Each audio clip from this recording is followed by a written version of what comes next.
Hey, welcome to Graphic Policy Television, GPTV. I'm Brett. It's new week. That means that new comics are hitting the shelves all across the world. And in my hands is one of those. It's Uncanny X-Men by Kieron Gillen. The complete collection, #1. Features S.W.O.R.D. number 1 through 5, Uncanny X-Men 534.1, 535 through 544. X-Men Regenesis number 1, and then Uncanny X-Men number 1 through 3, the new volume from 2011. Illustrated by Steve Sanders, Carlos Pacheco, Terry Dodson, Ibraim Roverson, Greg Land, Billy Tan, Brandon Peterson, and a lot more. There's a lot of creators involved in this, and it'd probably take me 6 minutes to just name everyone. So sorry about that. Alright, so we're going to take this a little bit at a time. So we'll start with the S.W.O.R.D. story. S.W.O.R.D. is a concept I always thought was better concept than execution. There was never a S.W.O.R.D. story that really was exciting to me. Abigail Brand is a character I thought was interesting, but it just never quite clicked for me. The miniseries that Kieron did it's entertaining. There's some moments to it. There's some good humor. I don't like the art at all. It's just not my art style. Let me show it off. Yeah, like it was not my art style. Like Beast looks like a horse. Kind of looks like he should be wielding Thor's hammer. And it just wasn't great. I mean, the thing that I thought was really good is this is when Norman Osborn is in charge of Hammer and is trying to basically derail and take over S.W.O.R.D. with Peter Gyrich is kind of his mold to do that. But it's really obvious and the stuff's pretty clear that that's what the goal is. So throwing it out there is pretty low-level stuff. The X-Men stories themselves. So this is when they're on Utopia. Cyclops is leader. Wolverine's part of the team. Magneto's part of the team. Namor's part of the team. It's like a heavy hitter team. And at that point, like the series and X-Men really got away from the concept of it being a school and teaching the next generation. Instead, it was more forging a nation, which is a really interesting concept. Except I don't think anything really kind of again played out really well. They were constantly under threat, which is good, but a lot of the times the story got sidetracked by a lot of events and other things going on in the Marvel Universe. Fear itself is a perfect example of that, which takes, I would almost say like halfway in between the story, just takes up a whole bunch of issues. And while some of that was used well, it always just felt like a distraction to the main X-Men storyline, and they never quite were able to get rolling with what needed to happen. So, like, the interesting stuff would get going with creating a nation and what that means, and then Fear itself would happen, and then they're distracted by that. And then you go a little bit more, and then something else happens, and they're distracted by that.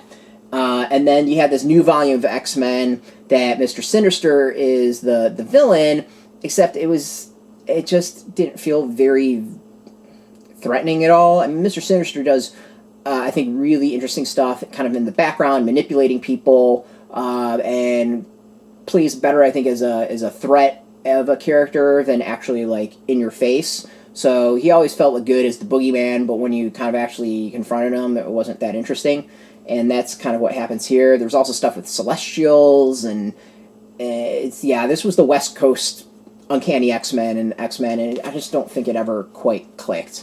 The art was hit and miss. This art is okay for me.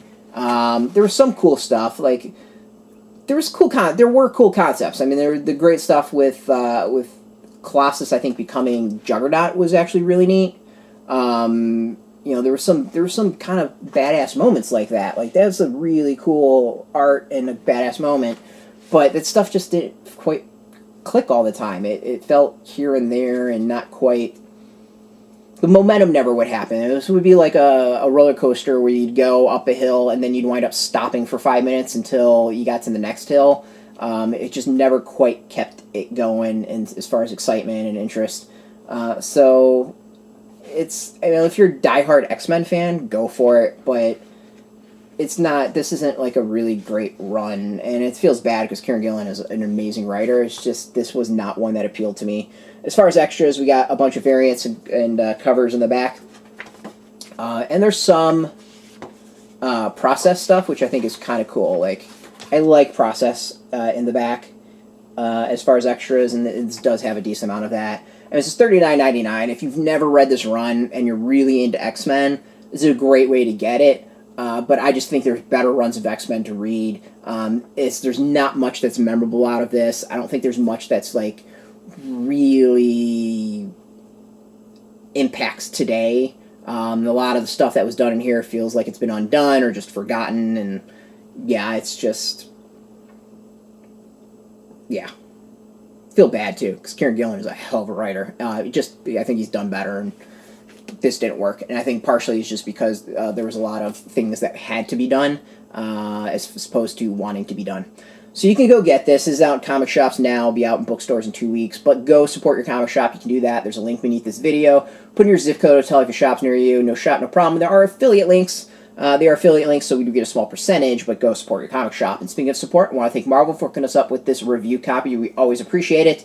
And thank you for watching. Now, if you're into Marvel, if you're into comics, if you're into X-Men, check us out every single day at graphicpolicy.com.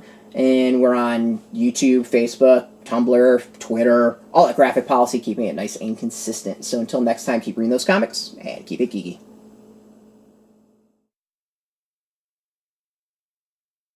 Hey, thanks for watching the previous video from Graphic Policy Television. Just by watching, you help support our site. Thank you so much. Now, if you're watching these videos, you probably care about geeky things like movies, television, comic books, toys, games, video games, you name it. You can go and subscribe right now to our YouTube channel to stay in touch and catch all the new videos, or check out our website at graphicpolicy.com. There's a nice link on this end of the video. But as always, thank you for watching. Keep on rocking and keep it geeky.